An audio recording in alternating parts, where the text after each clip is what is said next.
Shoyoroku, Case 12. Jizo plants the rice field. Attention!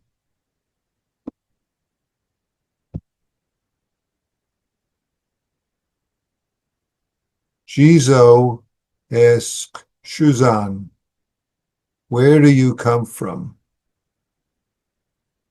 Shuzan said, "From the south." Jizo asked, "How is Buddha Dharma in the south these days?" Shuzan said, "There's extensive discussion." Jizo said, "How can that compare to me here planting the fields and making rice to eat?" Shuzan said, "What can you do about the world?" Jizo said, "What do you call the world?"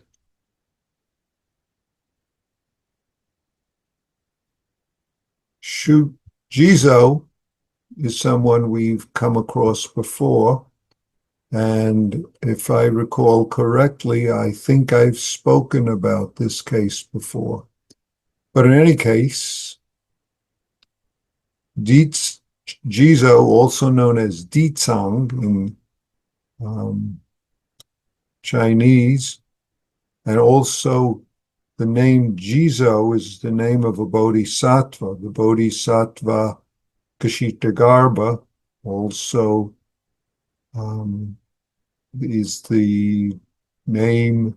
Jizo is the name of the bodhisattva that you see all over Japan, with often in the form of a little child with a red cap and red apron. But that bodhisattva is different than this Jizo. This Jizo received the name from having lived and served as the priest at a Jizo temple, at Dicang temple, and that's why we call him Jizo. Attention! Since we're going to explain more than that, I'd like to go back to the introduction to this case, which in a way sets the whole thing up. Writers cultivate with the brush, speakers cultivate, or orators cultivate speech. Zen practitioners tire of seeing the white ox on the bare ground, and we don't even turn to look at the rootless, splendid herb. How do we pass our days? That introduction, in a sense, sums up, even though it's an introduction, it sums up the whole case, sums it up very succinctly, but we'll go to the case in any way. Tire of seeing the white ox on the bare ground. White ox refers to the 10 ox herding pictures, and it's the accomplished level of seeing the white ox. In other words, the ox becomes completely clear. The ground is completely bare. And we tire even of that, if we want to call it advanced stage, of seeing this whole accomplished Buddha Dharma right in front of us all the time. And we don't even turn to look at the rootless, splendid herb. Rootless. Rootless is, in a way, saying not attached to any sort of causes and conditions, not attached to, if we say it a different way, any sort of likes and dislikes, preferences, should or shouldn't, coming and going, existing and not existing. We don't even turn to look at that. Don't even turn to look at that. Don't even attempt to make anything of that.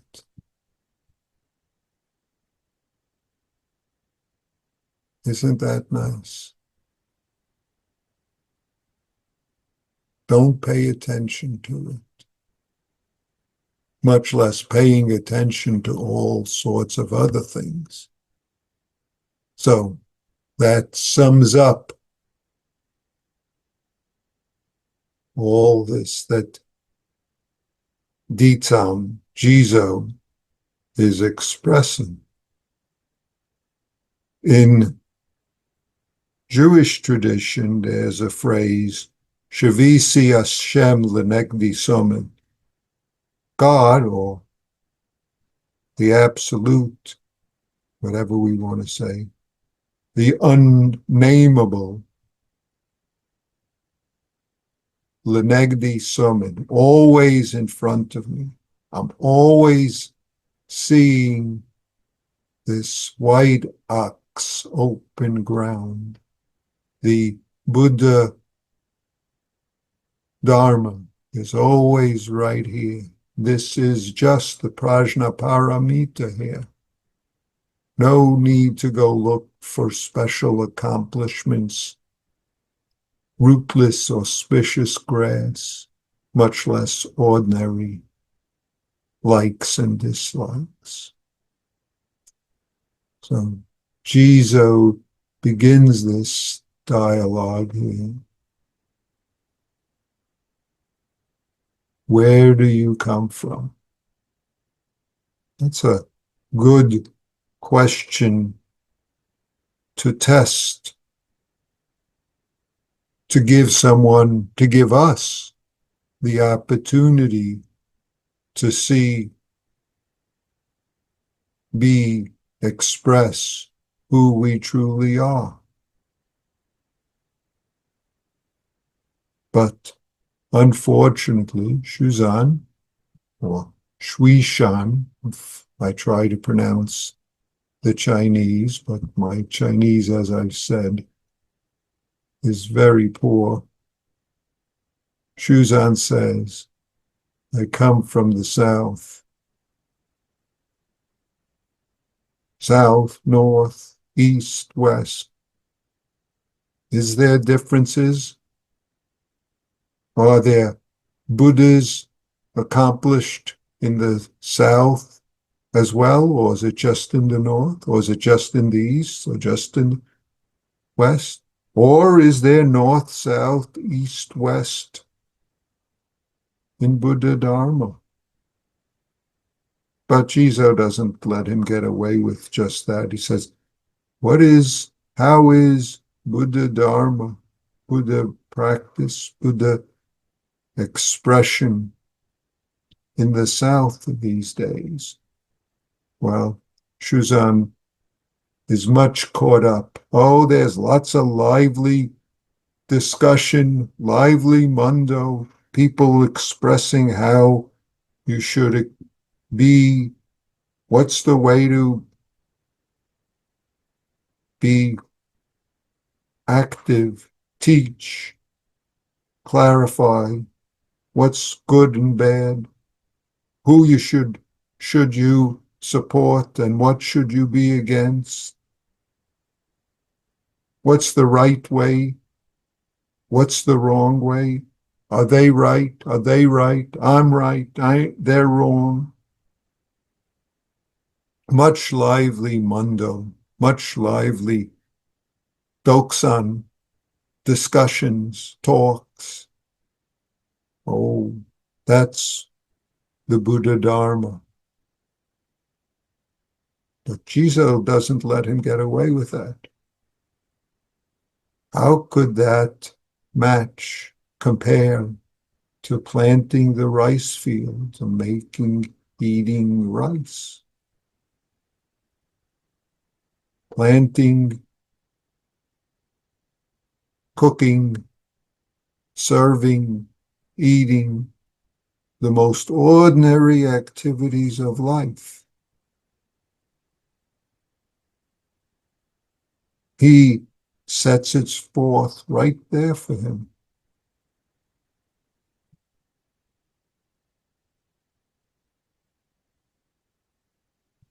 But Shuzan doesn't hear it either. He says, what are you going to do about the beings in the three worlds? How are you going to save them? How are you going to take care of the three worlds? Three worlds could be this world, could be the worlds of form, formlessness, neither form nor formlessness. Could be the world of desire, the world of form, the world of formlessness, all sorts of ways that we can make up tasks needed.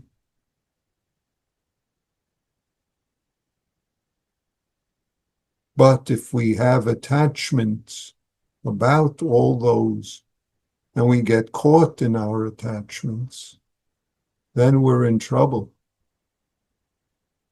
We're in trouble of all sorts of ways. That's the lots of mundo and discussion.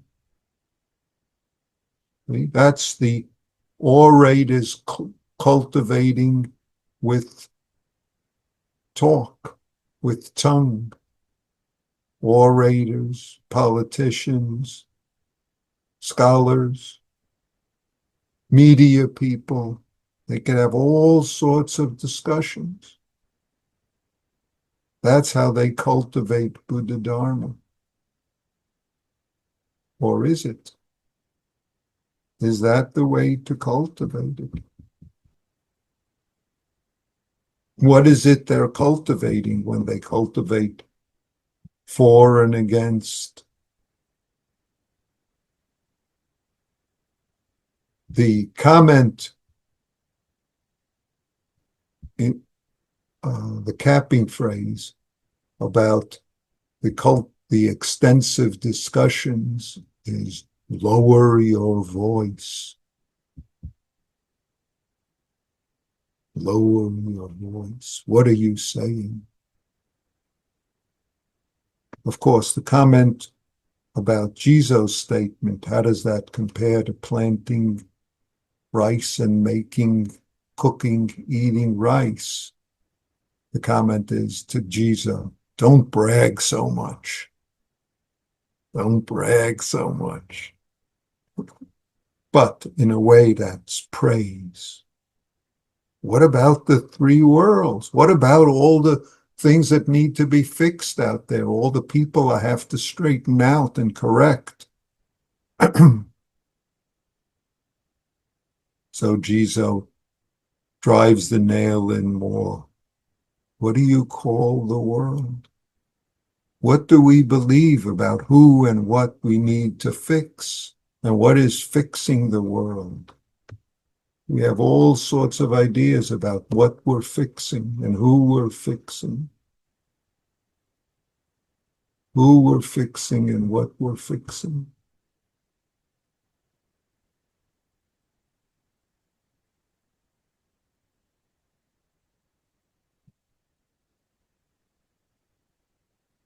What is Buddha Dharma? What is the fundamental practice?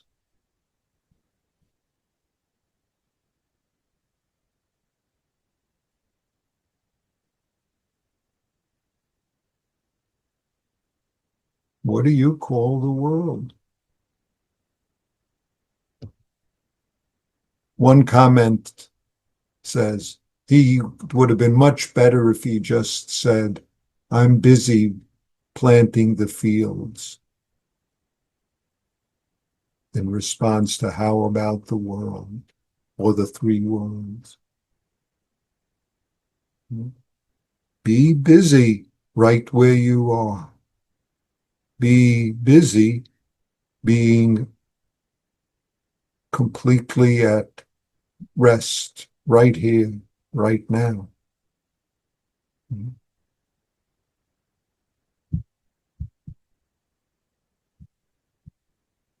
This is tiring of watching the white ox on the open ground. Open ground is one way of saying it. Another way, well, open ground is pretty, what should I say, close to the way it's traditionally stated. Bare ground is another one. Bare ground, open ground means this prajnaparamita life that we are. Then all sorts of clear white ox appears and disappears, but we don't entangle in our stories about them, in our likes and dislikes to the extent that we can't take care of it, plowing the fields that are our life this moment, whichever form that our particular fields are, whatever rice we have to wash and polish and cook, eat. That's exactly our practice. That's exactly cultivating exactly who we are, as opposed to cultivating, oh, I'm a scholar of such and such. I need to figure out this and this policy.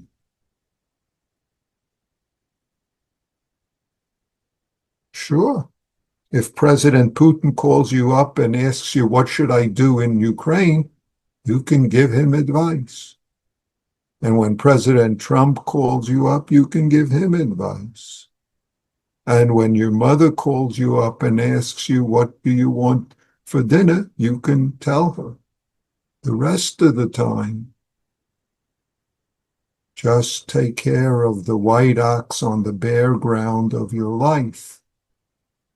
That way you don't have to go looking for some fancy, rootless, splendid herb anywhere else. Thank you.